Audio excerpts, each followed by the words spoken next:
Well, so as you can see, I'm back in China for Spring Festival, and it's kind of late, but I really don't have a proper time to record this video, which I promised myself to do a long time ago.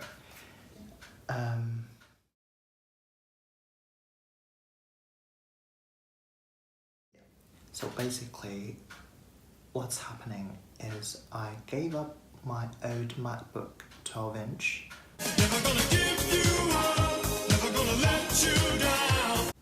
And instead, I bought the 2018 iPad Pro 11-inch, together with the Smart Folio keyboard here and an Apple Pencil.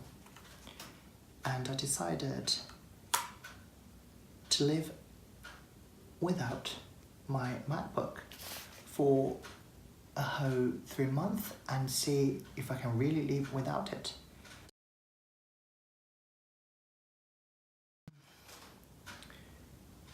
There are a few reasons why I decided to give it up. I mean, my MacBook.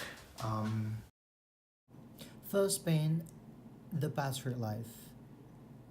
In the ad and in reality, the MacBook never really lasted 8 to 9 hours for me. Normally, it was just 5 to 6 hours. And it's still a bit of hassle to kind of carry a computer around you, even if it's really light. It's actually lighter than the new iPad Pro. But after a while of working on the computer, I realized the fact that I really don't necessarily need a computer for what I do daily. It's something that I can do on my iPad. Most of the time I write, so that basically videos such as this one, and a little bit of unprofessional video editing, which is something that I can do on the iPad as well.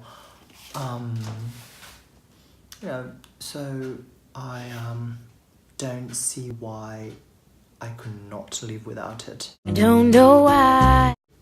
I could not live without it at the time when I bought the iPad Pro. A few times and just to test it out. I was coming back and forth. I went to the Apple store quite a few times and just to test it.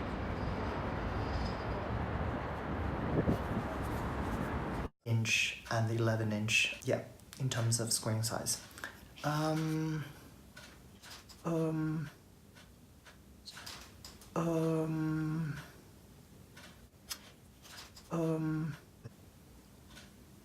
Another thing is better cameras. Apparently the new iPad Pro has a much better. I love reading. I read a lot because I'm a curator. I work a lot in the art industry.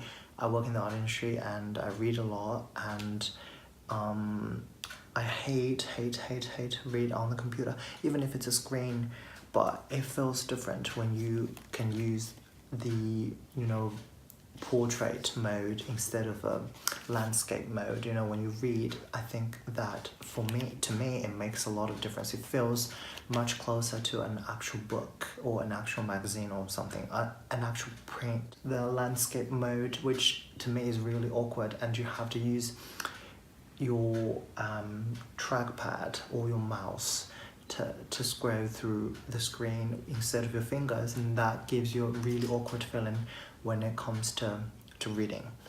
And also, I do a lot of writing and note-taking, so the new Apple Pencil is really a deal breaker for me.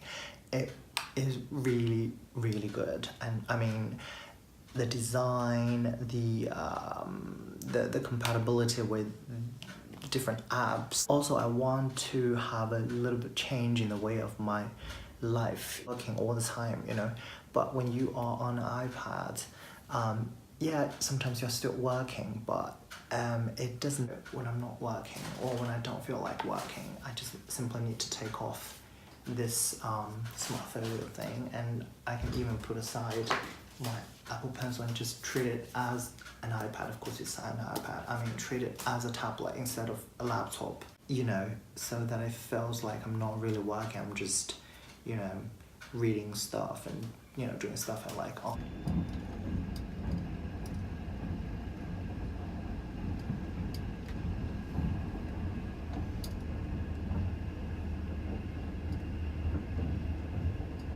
On a portable device. And not to mention, this design is gorgeous. Yeah, it actually reminds me of the iPhone 5 when it just came out. I think that by far was the best designed iPhone.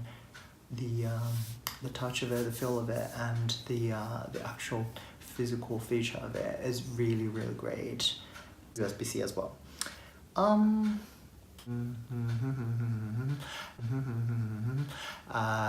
Using iPad Pro for almost 3 months now, 2 months actually, after I am absolutely on my iPad Pro. Few occasions that I'm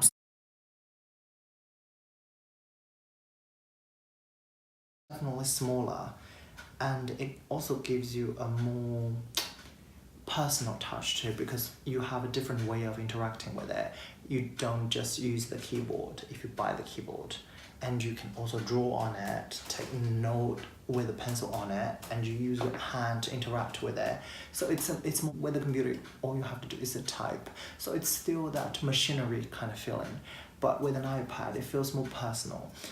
Yeah, again, I have to say the new Apple Pencil is just amazing if you use it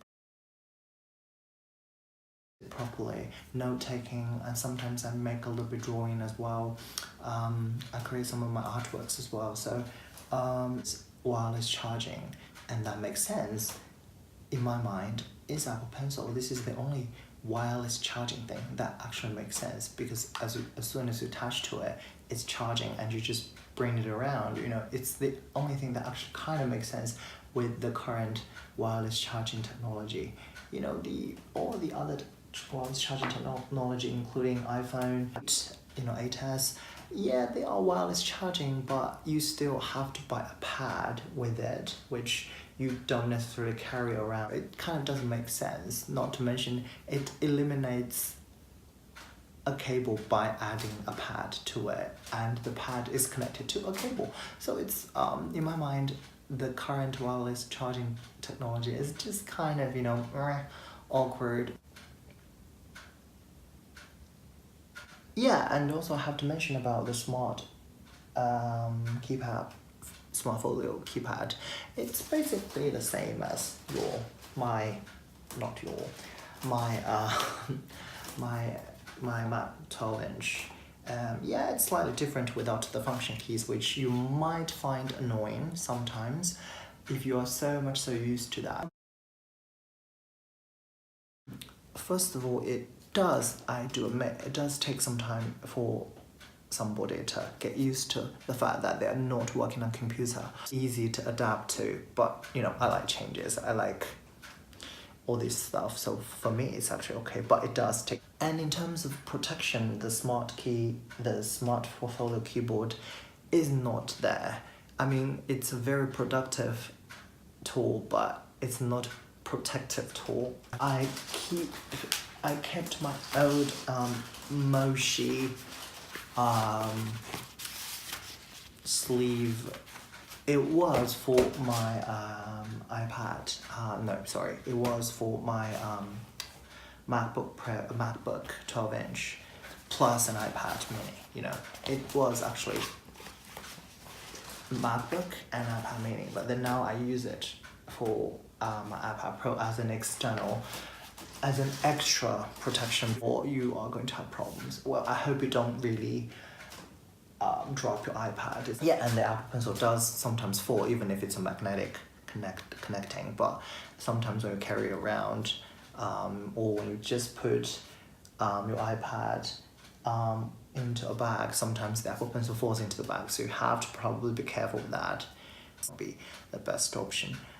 And the websites sometimes display really weirdly, because if you use multitasking, sometimes because this is a 11-inch one, so if you use multitasking or split screen viewing mode for Safari, both of the websites are showing as a mobile site instead of desktop site, and you sometimes have to click physically, not physically, but like click the Safari to request for mobile site, which is kind of annoying sometimes, but you know, once you get used to it, and some of the apps don't really function as you have expected, or they function differently on the desktop version and an iOS. One of the biggest features that I use very often on my Mac OS Evernote is merge votes.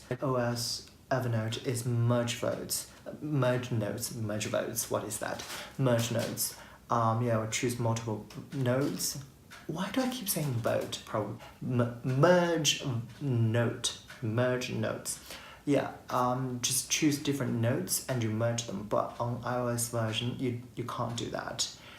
And also, for example, with Grammarly, which I use a lot as well, it's a grammar checking and spelling tool, which is highly useful. And of course, there are a lot of different applications that I would strongly recommend if you are as well loving the new iPad Pro, and especially if you also bought the keyboard and the Apple Pencil.